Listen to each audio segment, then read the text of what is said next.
नमस्कार मित्रों, हमारी सीरीज चली है एपिसोड नंबर 16 की, जिसमें हम बात कर रहे हैं भृगु संहिता की। भृगु संहिता के अंतर्गत आज हम बात करने जा रहे हैं मीन लग्न के पंचम भाव में यदि मंगल स्थित हो तो उसके क्या फलादेश होंगे। प्रथम भाव में 12 नंबर का मतलब होता है मीन लग्न, और मीन लग्न में मंगल द्वितीय भाव और नवम भाव, इन दोनों भावों का स्वामी होता है। देखिए, जब कभी भी मंगल पंचम भाव में स्थित हो जाता है तो यह संतान के परिप्रेक्ष्य में नकारात्मक फल प्रदान करने वाला बन जाता है। मान सम्मान और प्रतिष्ठा के लिहाज से भी नकारात्मक फल प्रदान करने वाला बन जाता है। देखिए, मंगल एक क्रूर ग्रह होता है और पंचम भाव एक सौम्य भाव होता है, कुंडली का शुभ भाव होता है, शुभ फल प्रदाता भाव होता है। देखिए, जब हमने भावों के सिद्धांत की आपसे चर्चा करी तो आपको बताया था कि पंचम भाव और नवम भाव ये दोनों ही भाव त्रिकोण भाव होते हैं। कुंडली के ऐसे भाव होते हैं जो सदा शुभ फल प्रदान किया करते हैं, और ऐसे में जब मंगल एक क्रूर ग्रह होकर पंचम भाव में स्थित हो जाता है, एक शुभ भाव में स्थित हो जाता है, तो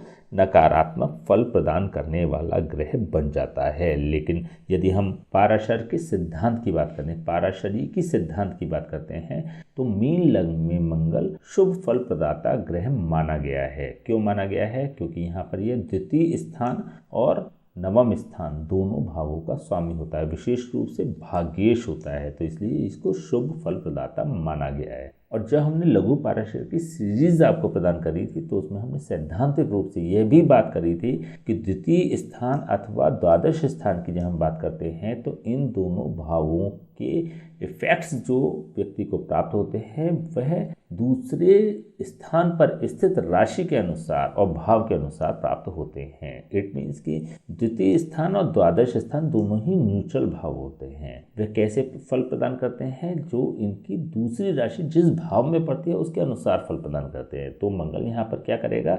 नवम भाव के कंटेंट्स को एब्जॉर्व करते हुए इफेक्ट्स प्रदान करने वाला हो जाएगा, क्योंकि सिद्धांत ये कहता है कि यहाँ पर यह न्यूट्रल हो जाएगा मंगल। इसी प्रकार से यदि हम शनि की बात करें तो शनि की जो एक राशि पड़ रही है वो द्वादश भाव में पड़ रही है, यहाँ पर द्वादश भाव न्यूट्रल हो जाएगा और एकादश भाव के अनुसार शनि फल प्रदान करेगा। लेकिन क्योंकि अभी हम बात कर रहे हैं मंगल की, तो मंगल भाग्येश होकर पंचम भाव में बैठ रहा है, तो यहाँ पर एक पॉजिटिव योग यह भी बना देता है कि त्रिकोण भाव का स्वामी त्रिकोण भाव में स्थित हो रहा है।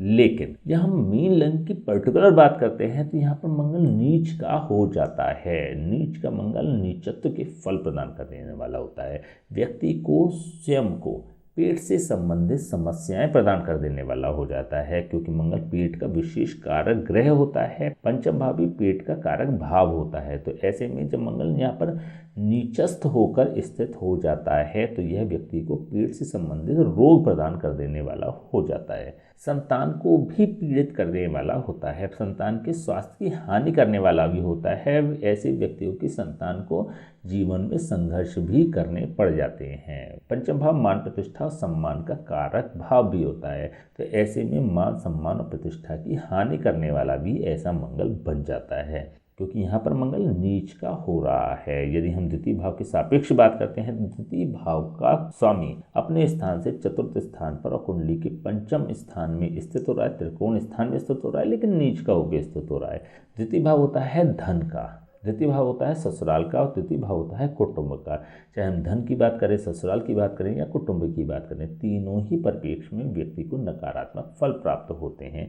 व्यक्ति की सेविंग नहीं हो पाती, जैसे ही उसकी सेविंग होती है तो ऑल ऑफ सडन उसका बड़ा खर्चा हो जाता है, जिससे कि उसकी पूरी सेविंग स्पॉइल हो जाती है, नष्ट हो जाती है। यहाँ पर व्यक्ति को अपने संतान के परिप्रेक्ष्य में भी धन का व्यय हो जाता है, धन की हानि हो जाती है, चाहे उसकी स्वास्थ्य की बात करें या उसके करियर की बात करें अथवा उसकी एजुकेशन की बात करें, उसकी संतान की एजुकेशन की बात करें, तो व्यक्ति को अच्छा खासा पैसा खर्च करना पड़ता है अपनी संतान पर।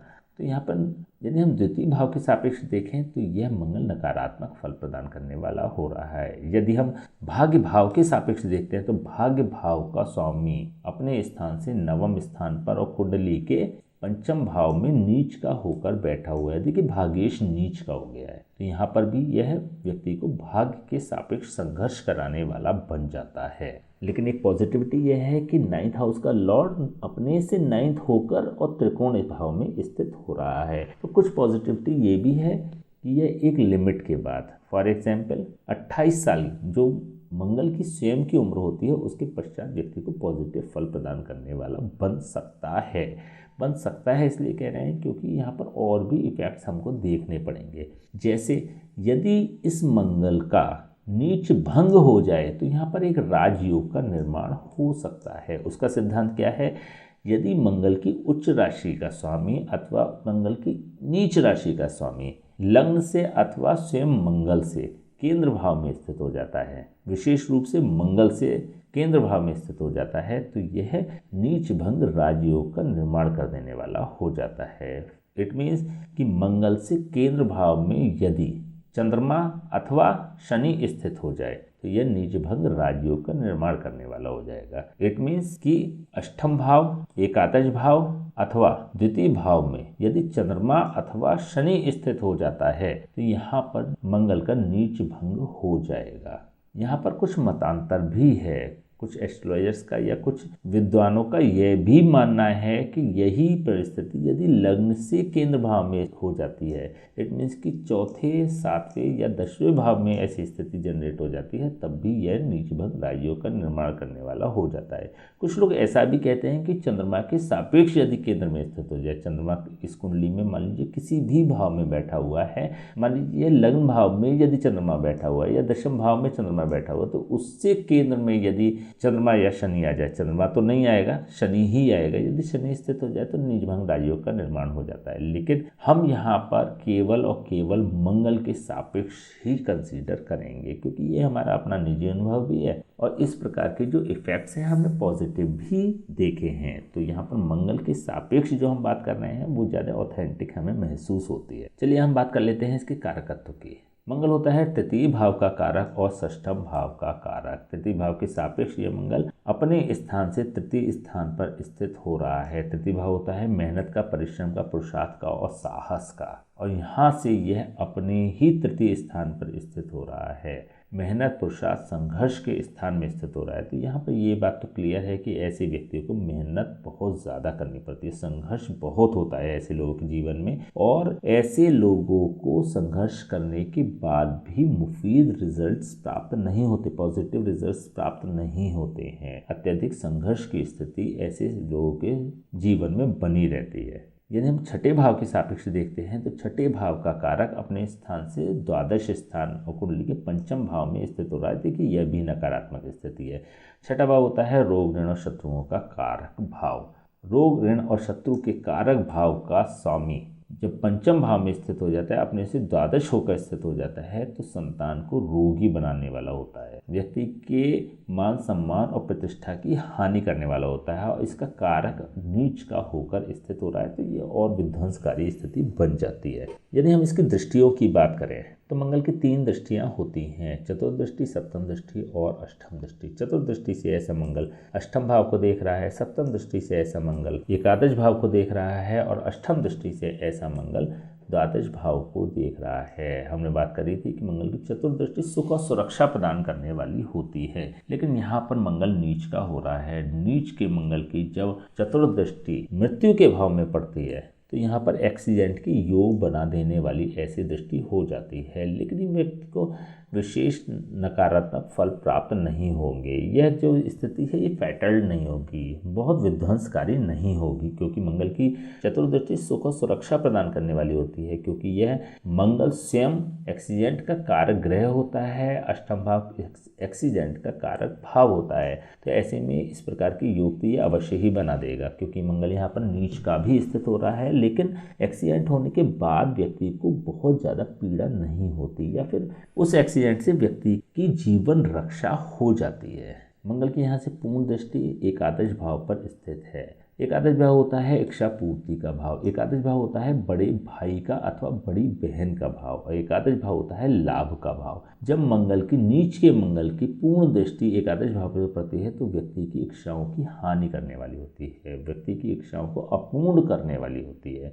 व्यक्ति के स्वयं के अपनी बड़ी बहन अथवा अपने बड़े भाई से संबंध मधुर नहीं होते, अच्छे नहीं होते, और यहाँ पर लाभ की स्थिति को भी नकारात्मक कर देने वाले ऐसे मंगल बन जाता है। देखिए यहाँ पर एक कन्फ्यूज़न जनरेट होता है, इन जनरल एस्ट्रोलॉजर्स के बीच भी होता है, स्टूडेंट्स के बीच भी होता है। क्या होता है कि यहाँ पर कुछ लोगों का ऐसा मानना है कि मंगल अपनी उच्च राशि को देख रहा है तो शुभ करेगा, लेकिन ऐसा नहीं है। मंगल नीच का होकर अपनी उच्च राशि को देख रहा है तो नीचत्व वाली दृष्टि प्रदान कर रहा है।